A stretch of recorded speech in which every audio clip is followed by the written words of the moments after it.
Big fluff.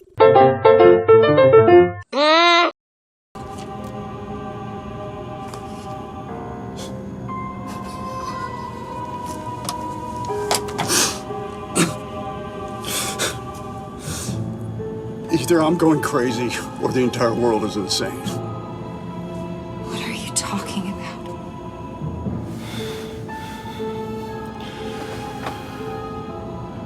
I think I know where they are.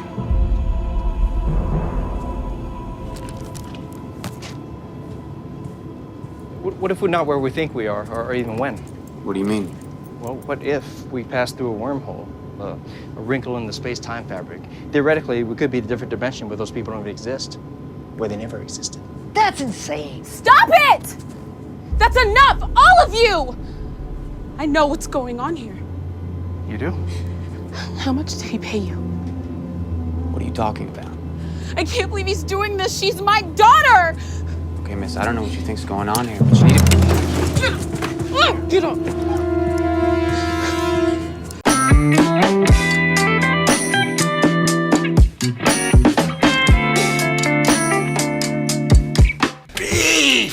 Hey everybody, I'm Joel Murphy. And I'm Andy McIntyre. And this is Silver Linings Playback, the podcast where we watch maligned movies and we find their silver linings. And it's still Nic Cage Month, baby. And we're getting left behind. Yeah, but you're not getting left behind on all this Nic Cage greatness. We're here. You're right here with us. You're feeling the rapture of this Nic Cage greatness. Yeah. Yeah, this is an interesting one. It is based on a series of Christian books. And if IMDb trivia is to be believed, and I would like to think that it would be, apparently Nic Cage's brother is a man of the cloth and told him to do it. So he do it for me. Do it for me, yeah. Nicky. But I also, do you imagine too that like, because I didn't know Nic Cage had a brother, you know, I don't know anything about his family. Is he, you know, what's his deal? Is he related to anyone else that I would know? Like, is there anything about Nicolas Cage that's noteworthy? I don't know any other famous Cages. Luke, but I don't think they're related. But Luke's a fictional character. That's true too. So probably also a reason Johnny why. Cage? But yeah, Johnny Cage, also fictional, but okay. Yeah, they could be related. But yeah, did you know Nic Cage had a brother? No, I assumed he just exists. No parents, no children. Right. And then also when you find out that Nic Cage's brother is like a priest, then do you just picture like, now let's turn to Galatians? Like, is that in the name of the Father, the Son, and the Holy Spirit? Yeah, exactly. Like, peace be with you. And also with you. Yeah, that's definitely the vibe that I get. For thine is the kingdom, the power, and the glory forever. It's easier for a camel to pass through the eye of a needle than a rich man to get to heaven. Like, yeah, it's a lot of what I picture. Yeah, it's and it just keeps our little rant there just keeps saying that we need Nic Cage as Jim Ross in the Jim Ross Story. Like, we need it. Every year it comes up again, but we need it. And look, you know, now Netflix has the documentary about Vince McMahon coming out. Literally, like, WWE television is going to Netflix. What better time to do a Jim Ross biopic than right now? I can't think of one. And who better than Nic Cage to star in it? I think it should happen. Who better than Nic Cage? Who better than Canyon? Nic Cage. Nic Cage. Yeah. Yeah. So, yeah, this movie came out in 2014. Mm-hmm. It is based on the novels, the first novel the first third of the first novel in the Left Behind series by Tim LaHaye and Jerry B. Jenkins. Right. Definitely something worth talking about is, how little actually happens in this movie, but I'm sure we'll get to that. I mean, yeah, I'm fine starting there.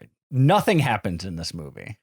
Yeah, I also just real quick, because I feel like I should put these cards on the table, and you mentioned the author's name in the series and everything too.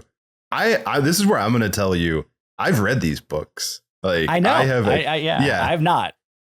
Yeah, I used to work in a library in my 20s, and they had the whole series, and they were very quick reads, and I will say they're like they weren't particularly well written, but, you know, it was like they were pretty easy to read. And they, you know, I also, if people don't know this about me, this has not come up, I think, so far on the show.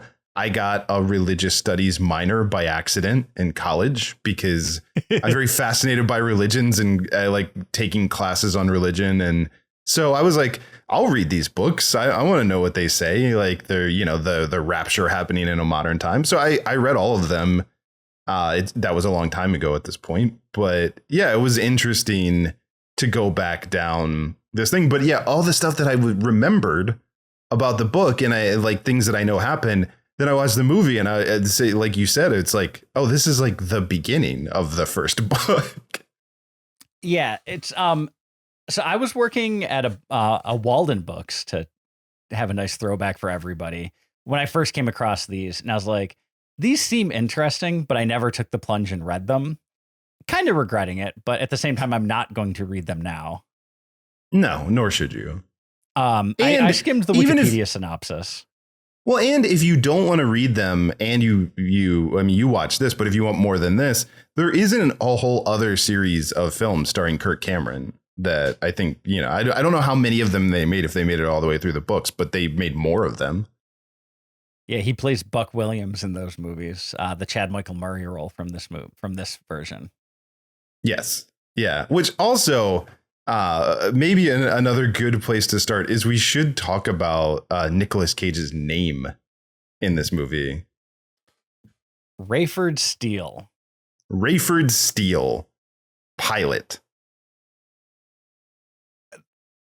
The name that's an awesome name. I'm just going to say it. It is. It's a like sort of out of place awesome name. You know what I mean? Like it might be too awesome for this series, but just on its own, it's great. I mean, so this movie, and I assume also the books, are utterly lacking in subtlety. Oh, yeah. I will say from my memory, I think they might have toned it down for this movie from what I remember from the books, honestly. It's entirely possible. But I'm amazed that he didn't have a name like, you know, like Matthew, Mark, Luke, John, or something like that.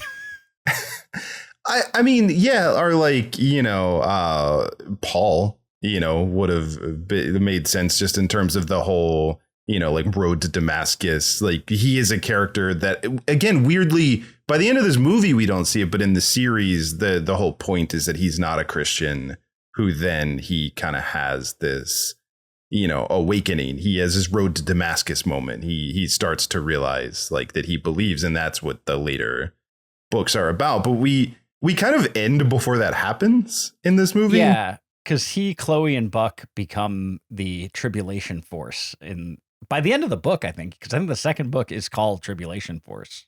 I'm pretty sure. Yeah, that sounds right. And like, there's all this stuff that happens in the books that doesn't even start to happen in this yet. Like there is an Antichrist character that's introduced and who like is part of the UN. I think he's in charge of the UN from what I remember. He ends up in from what I read in the Wikipedia synopses of the books is he ends up in the wake of the rapture. He ends up becoming the Secretary General of the UN. Yeah. So like none of that the happens. one world government, basically. Right. And then they do all the kind of stuff that, you know, is in Revelations about like there's a mark of the beast that makes you, you know, that you have to accept to do transactions and to, you know, participate in society and all of those things that look, I want to be clear. And I, you know, like I said, I'm someone who's genuinely interested. I grew up going to church. I'm very interested in this stuff and I don't want to like, you know, make fun of anyone who believes anything. But I do want to say, as someone who has read Revelations and who's studied Revelations, it's very hard to parse through what it says. But, you know, people, and I think that's what makes it so interesting and so appealing is that like you can apply it to anything that's happening in modern times. You know, you can kind of look at it and go like, oh yeah, that is happening, you know, based on the like, serpent of Rehoboam. Yeah. You know, I couldn't riff who I was going to say was the serpent, but we all know it's Ronald McDonald, obviously. It is. Yeah. It's Monsanto. Yeah, I think that if you ask my grandmother, it is. There you go. And I did, and that's what she said. Yeah, she does not like Monsanto. Yeah, this. I love the hubris of the movie makers to think that this was going to take off and be a thing. Well, yeah, I mean, in a lot of ways, I don't know if you had this feeling. It feels like the pilot to a TV show. And 100%.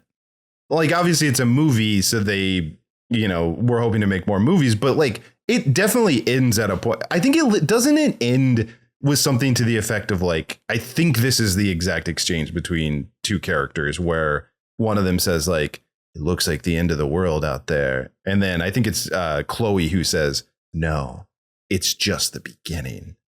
That is how that is the roll credits moment. I'm amazed that it wasn't followed by the line, and we're all left behind. It should. Why not? Why honestly. not? Why not?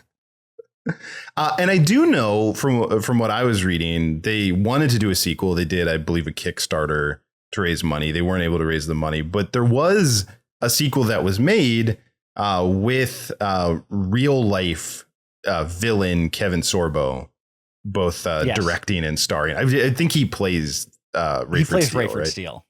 Yeah, so he I don't took think anybody over. From the original cast returned, but there were some like Louis Gossett Jr. plays the president in that sequel. I mean, that sounds awesome. Yeah. Also, I'm just if Lucy Lawless isn't in that sequel, I'm going to assume that she was raptured. I like to think that Xena Warrior Princess got raptured. Both her and Lucy Lawless, which again, The Simpsons taught us are separate people. Right. Because one can fly. Yes. But definitely believed that there would be more of these. It's sort of set up that way. And, they didn't come to be. We didn't get to see more of Nicolas Cage playing this role, which I think is unfortunate because, again, we're doing this for Nicolas Cage Month. And you and I talked about it right before we started that, like, it's not that like Nic Cage is sort of even though he is the protagonist, screen time wise, he feels like a supporting character. Yeah, I mean, I would argue that Chloe Steele is more the protagonist based on like screen time, and most of the movie is from her point of view. It feels like. I mean, you end up getting kind of the two split stories where you have Nic Cage, Rayford Steele on the plane, and then Chloe on the ground, and then eventually the plane gets on the ground, and that's how they meet, and they say, "Looks like the end of the world. It's only the beginning." Mm-hmm. Well, I guess that's because we're left behind. And then wink. They say wink, which I thought was strange. Yeah. And there's a little chime too. Wink, ding. Yeah. It's also, I didn't expect going into this that the end of this movie would be oddly similar to the end of Die Hard 2, Die Harder. So that's a fun fact to think about. Christian allegories. Both Christian allegories. Both involve a character saying yippee-ki-yay motherfucker right at the end. But no, they both end with an airplane that is going to run out of fuel, that's been circling a runway for hours, that has to make an emergency landing. And the way that it is able to make that emergency landing is because someone lights something on fire. Yep. Yeah. It's so just a fun fact. Yeah. Yeah, I think the place not even Starks. I think the fact that they were so sure this was going to continue to stuff is why this movie feels so empty. But man, is this movie not subtle? No. Yeah, well, even like the opening clip that we played, I was trying to find a good clip where you got some Nicolas Cage and some of the chaos of Jordin Sparks pulling a weapon on a bunch of other airline passengers. But what it cuts back, because the air marshal got raptured because he's one of the good ones. Yeah, that sounds right. I'm sure. Yes, for sure. That's what happened. No, I know him and the co-pilot also got raptured. And Jordin Sparks is the other stewardess. Yeah, the other flight attendant. There are only two on this international flight. Yeah, the one that's trying to have an affair with Rayford. Although it seems like the movie implies, and I don't remember, because it's been too long since I read the books, if she knew, but it seemed like she didn't know that he was married, possibly, in this. Yeah, one of the things I was reading is that in the books, that character ends up marrying the Antichrist. I don't remember that, but it's fantastic. Great. No notes. Yeah. Which great. Because she's essentially the analog for the Whore of Babylon, basically. Oh, okay. Yeah. Why not? Yeah, why not? Yeah. But no, there is a scene like right after where we cut that clip where they're talking and the dialogue is very like on the nose, where it's like, you know, you've never talked about the Bible before. And then he's like, well, yeah, that's because I don't believe it, but my wife does. And then she's shocked. But your wife? It's just a very what? Yeah.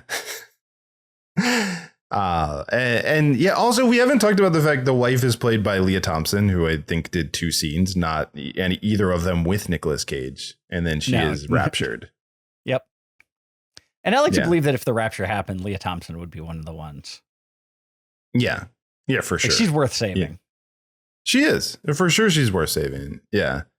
But yeah, it's very explicit. The reason she isn't is Howard the Duck. She's still, hasn't been forgiven. You fucked a duck, so you're not getting in. We draw the line. We gotta have a line somewhere, and unfortunately that was it. So, but she plays Irene, the wife who, the reason that she's pushed, that there's so much distance in their marriage is because she's a recent convert to Christianity, and it seems to be really bumming her husband and oldest child out how much she's talking about it. And that's why they're left behind, because they're like, Mom, can you not? Yeah, which is a weird take, because like they're kind of making her seem insufferable with how much she's talking about Jesus. And she doesn't get enough screen time to refute that. Like, that is the only thing we know about her. Yeah. And it's, and you think in a book, this movie is very much from an evangelical perspective, like not even subtly. I was just going to say, too, you can see that as well in that opening clip where there's clearly there's a character that's a Muslim character who it's like, well, he didn't get raptured, obviously, Yeah. But all the kids got raptured. All the kids. Yeah. Which proves that original sin is BS. Well, yeah, because they couldn't have all been baptized, all of those kids. Right. One of the many glaring inconsistencies in this movie. But like, you'd think that it's also, by the way, such a shame that they got raptured at Balloon Day at the mall, that it just happened to be free Balloon Day. I mean, I've been to malls in the early 2000s. Every day was free Balloon Day. Which actually, you know what? I think it's worth it. We don't normally show a second clip, but can we show a clip of everyone being raptured? I actually saved that because I almost made it the opening, but it was, I was like, I think it's worth it. Yeah. But I was like, we should all see everyone get raptured because it's good. You should have gone for the head. Missed you, buddy.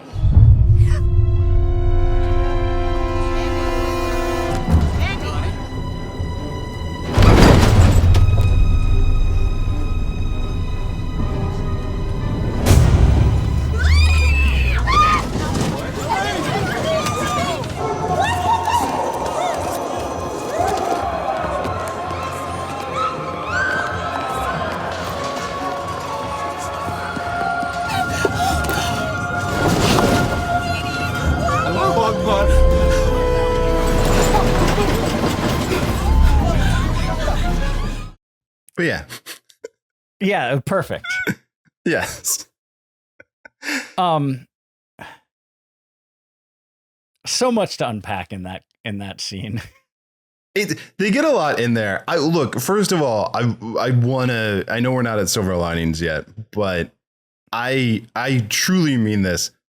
I found it delightful, the choice of how they raptured everyone, where it's just like she's holding her brother and then quick edit, and then she's just holding his clothes. I actually love that. I mean that sincerely. Yeah, no, I think some of the poorer choices is that some of the clothes were attached to the balloon, so then they plummet back to Earth.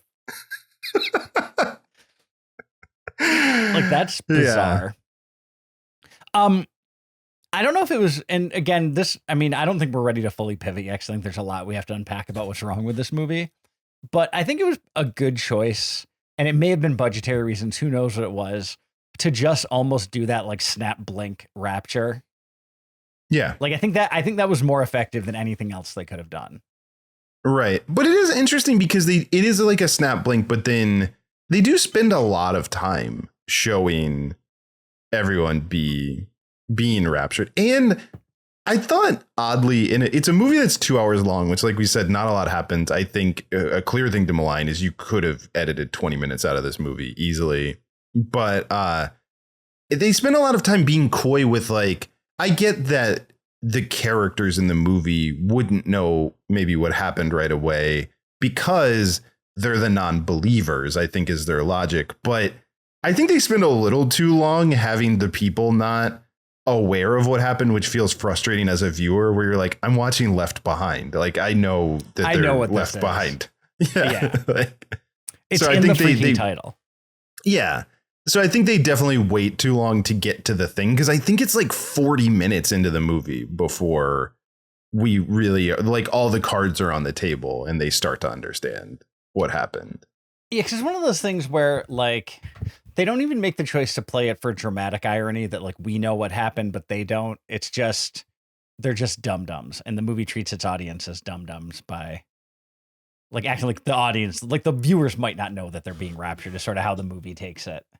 Well, and it's like a strange thing because on the plane, someone says, like, well, you know, I think she says she went to like a summer camp or something. And she's like, I do remember them. And it's like one of those things where it's like, I think also we live in a post-snap, Avengers Infinity War world. So we all understand the snap. But you know, I think even before that, I think non-believers understand the idea of the rapture. I don't think it's like a mystery. I think growing up, America has Christian values and iconography so pervasive throughout its culture that most people are at least passingly aware of the rapture as a possibility. Yes. So I think it's not. Yeah. Like, I think people are aware, like, what's going on. And this is far from the first movie made about it. Well, and I think this is a good, like, liminal space kind of thing before we pivot too. It's not really specifically about the rapture, but there's an amazing television show that I cannot recommend enough called The Leftovers. That is, it almost feels like someone, because I know it's based on a book too. I almost feel like the author of that book watched or, read these books and was like, no, there's like a great novel in here, because it's just the similar, like, it's not a fundamental Christian show, but it is just a show about I think it's like a third of the population suddenly disappears, and it's just follows everyone else who's still there, like, after all their loved one. Because it's been very long since I've seen the show, but they never explain what happened, right? No, in the finale, there's some, like, theory, and throughout the show, there's like some theories thrown out as to what happened, but it never confirms anything. So you can decide if you want what happened, but it never commits specifically to any one thing. That it's not the Christian biblical rapture. It's not, they never say explicitly what it is. And I think, like, yeah, The Leftovers is the better take on this topic. It is. It's great. And it deals with, there is like a religious movement that moves up in response to the event happening. Like, no, it really plays out. Like, I think character actress Margot Martindale, all the things you need. Yeah. No, it's not. It's not Margot Martindale. It's the woman that looks like Margot Martindale. I always confuse them too. And I know why you're doing that, but I'm it's the one that's in The Handmaid's Tale. You're right. It's not Margot Martindale. I want it to be Margot Martindale, though. I want every role to be played by Margot Martindale. Like, if I'm being real. That's fair and valid. It's Ann Dowd. That's the woman. Ann Dowd. Okay. Yeah. So, but I've done that before too. Like, they're at the same casting calls for sure. Ann Dowd and Margot Martindale. There are a lot of, like, if one doesn't get the role or one is busy, they're calling the other one for sure. Yeah, they're up for the same parts 100%. Yeah, for sure. So I get that. But yeah, side recommendation, watch if you're interested in this topic and you wanted more than you got from this movie, watch The Leftovers. So the only other thing I think I want to malign before we pivot, and you might have other things too, but when Chloe climbs to the top of the bridge to contemplate life. Sure. Yeah. Like what a weird choice that, like, she doesn't just go to a bridge and like stand on the edge over the water. Like, she climbs up the utility access repair path, like ladder up the thing. And she's like, I'm going to jump down this like rickety, essentially, pachinko machine to fall down and have the most painful death possible. And it's a choice. It's a weird choice. It is for sure a choice. Yeah, no, I don't disagree with you. Like, yeah, it's a funny thing. I also I get it in that like her mother and her brother are gone. She does not know what happened to her dad. So like, it's understandable why she's having that moment, but it does also still kind of feel out of left field with that character that you haven't seen that up until then. We haven't seen her be rash at all. She seems very calculated and intentional in everything she does. Yeah. I don't know if this is maligning or not, but I do want to say that because they made a choice to specifically say that they were getting tickets to a U2 concert. That's what he was doing on his birthday instead of spending time with his family. I think you have to tell us which members of U2 were raptured and which ones weren't, because I know Bono thinks he would have been, but was he? I'm going to say just Adam Clayton. Yeah.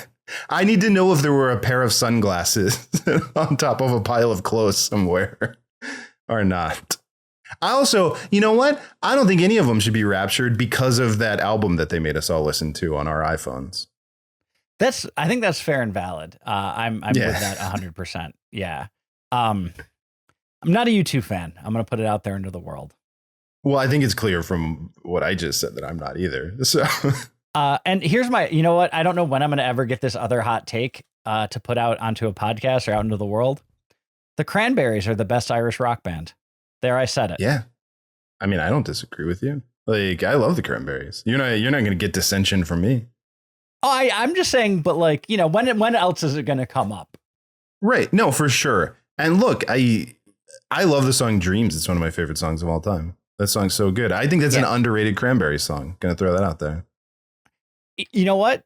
Here's my hot take about Dreams. And I think we did talk about this one before on the podcast. Well, it might have come up when we did Mission Impossible 2 because I think it's on that soundtrack. Phenomenal workout song, Dreams. Oh, yeah. About as good a running song as you could get. Yeah.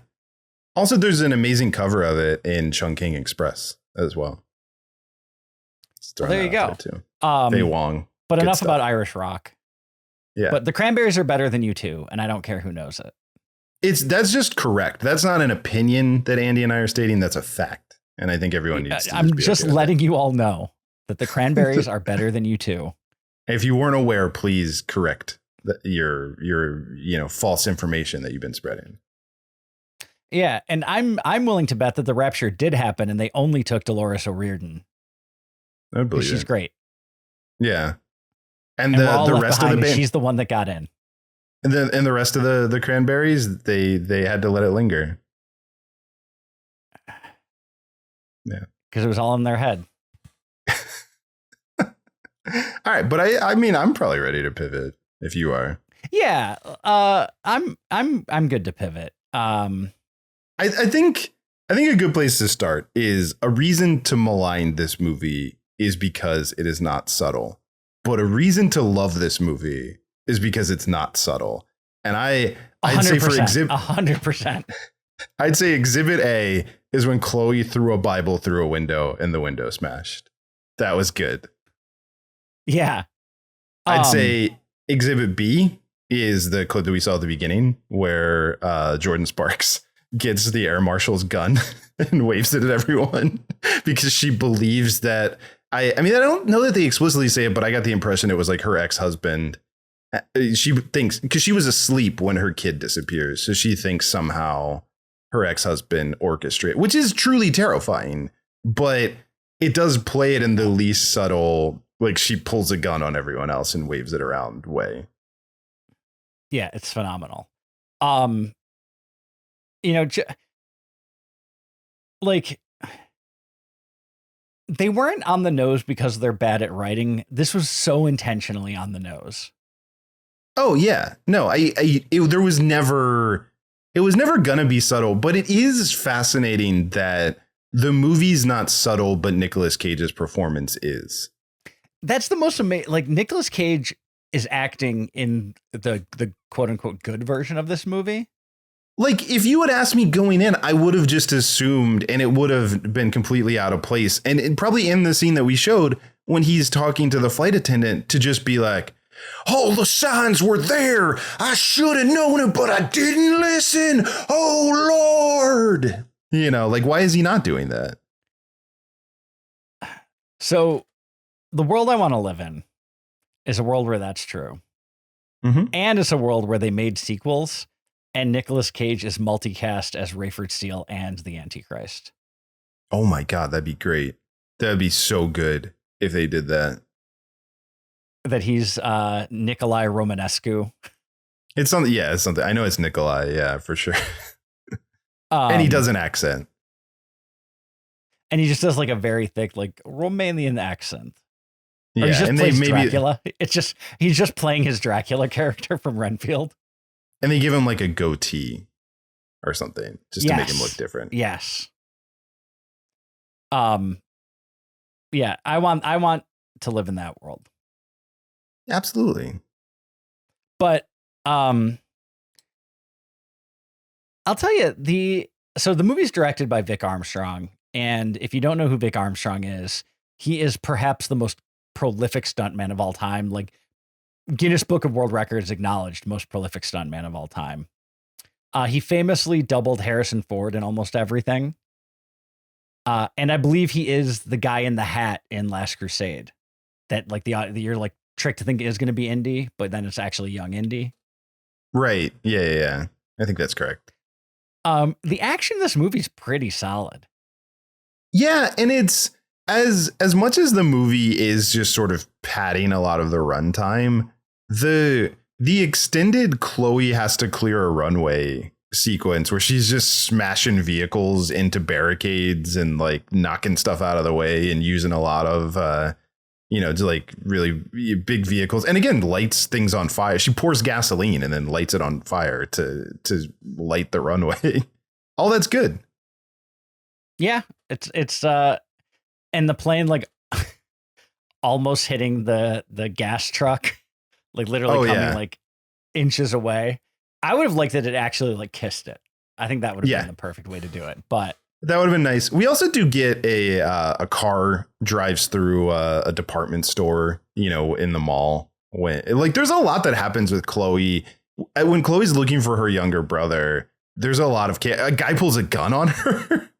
Like that's right, because she walks by the store that he's trying to rob.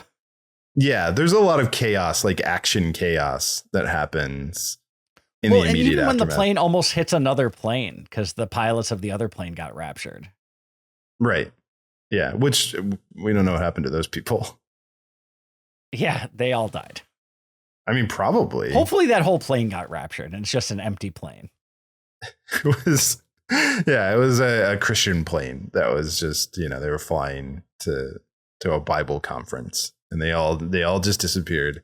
That's the thing with this movie and with Avengers Endgame, where it's like the amount of collateral damage that would happen from all of that happening at once would be astronomical, catastrophic. And all of the people coming back. Like if you were on a plane when you got blipped, you're 30,000 feet in the air when you reappear. Yeah. Well, that's a good point too. Yeah. If there's no plane there, do you just fall to your death? Also, even on a more mundane level, landlords hold an apartment for 5 years. So the amount of people that like blipped back into an apartment that now someone else lives in, that, like the legal battles that would happen of like, who do you side with there? Yeah. I would have liked to have seen more of that stuff that happened during the blip from the MCU. Just, who didn't want to see more of that? Who didn't want more? The Russo brothers. They took their suitcase and they flew to Tahiti. And unfortunately, they got a layover in Ogdenville in their getting paid millions and millions of dollars to make a Doctor Doom movie. But they were out, baby. And they never had to think about any of these questions. And they made the mistake of coming back. And I think they kind of deserve it. But it's pretty funny. Because it is pretty funny. They made the 5-year decision because they never thought they'd have to deal. They were like, it's our last movie. What do we care? We don't care about the blip. Yeah, we don't care about. That's someone else's problem. That's specifically the team behind Spider-Man No Way or Far From Home's problem. We're really sandbagging that movie by making it answer a lot of these questions, but it's not us. I contend that I like that movie, but that movie is the most ruined by the MCU is Spider-Man Far From Home. Yes. Yeah. Yeah.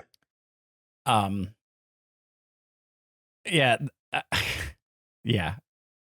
And I love that they tease that, like, there's a multiverse, but then they're like, no, there's no multiverse. But then all it's been about since then is that there is a multiverse. It is weird. It is weird that there's a fake multiverse and then a real multiverse. Quentin Beck was right. Mysterio was right. I mean, if there's one thing I know in this world, agree with Hannibal Buress. Exactly. There's one thing I know for sure. Who I believe is also a landlord. So, he probably would have. He bet his character kicked a lot of people out after the blip. Sure. Yeah. Back to Left Behind. I thought like this movie was better acted than I thought it was going to be. Yeah, I think, everyone's good. Chad Michael Murray turns in a good performance. What's the name of the actress who plays Chloe? I thought she was really good. It's like Ann Thompson. Yeah, like I didn't know her before this, but I enjoyed her in it. Like she was good. Always good to see it's Leah Cassi Thompson. Thompson. Cassi Thompson. With no P, so she's not related to Leah Thompson. But yeah, we got Jordan Sparks, Martin Kleba, who plays the little person. Which I did enjoy that character. He was a dynamic character. Like he's looking for inside betting tips on professional sports games. I enjoyed that about him. Unfortunately, his bookie got raptured, so he never got a chance to place that bet. Also, Gary Grubbs, who's such a like that guy TV actor, getting to be on the plane as rich guy. Yeah. Always good. Yeah, enjoyed him. Yeah. It had the only other movie role for Quentin Aaron from The Blind Side. Also, by the way, our second Gary Grubbs appearance, because he's also in Battleship. So, the man gets work. Yeah. Also is William Ragsdale, Herman from Herman's Head. Always good to see Herman, Also, after not long ago, we saw Yardley Smith. So slowly but surely, we're getting the entire Herman's Head cast. And we're going to get the whole head. The whole Herman's Head. No, I genuinely, like, I get why this movie didn't do well. I get why there were no actual sequels made. But I would have I was into this enough that I would like to have seen where it was going. Oh, yeah. I definitely think if there were more, we would have watched all of them for this. I'm going to throw it out there. Chick-fil-A, you recently announced that you're starting some kind of streaming service app Come on. You're telling me you can't pay Nic Cage some. You've got Nic Cage money. Why not pretend Nic Cage money? Why not pretend the Sorbo movie never happened and just pick this up like the rest of us? Right, exactly. No one saw that. Is anyone going to notice if you just ignore that one happened? But yeah, Chick-fil-A, who, by the way, don't think I didn't catch it, that Chick-fil-A was prominently in the background when the little brother was raptured because they were in a food court, and they sponsored this movie. That's definitely they threw some money intentional. Yeah, Astrid Kathy definitely threw some money at it. So like you guys are super Christian and you're looking for content. Make the rest of these Left Behind books starring Nic Cage in dual roles as Rayford Steele and Nikolai Volkov, the Antichrist. Nikolai Volkov. I think that was his name, it is right? Romanesco. Yeah, I think you're right. You're probably right. But yeah, why not? Or, and hear me out on this, Chick-fil-A, don't. Also that. Like, don't make a streaming service. Look. But if you're going to if you're set on making a streaming service, finish the series. But also consider the option of not making a streaming service. Or I'm going to give them a third option. And I think the third option should be the number one option. And that's Chick-fil-A.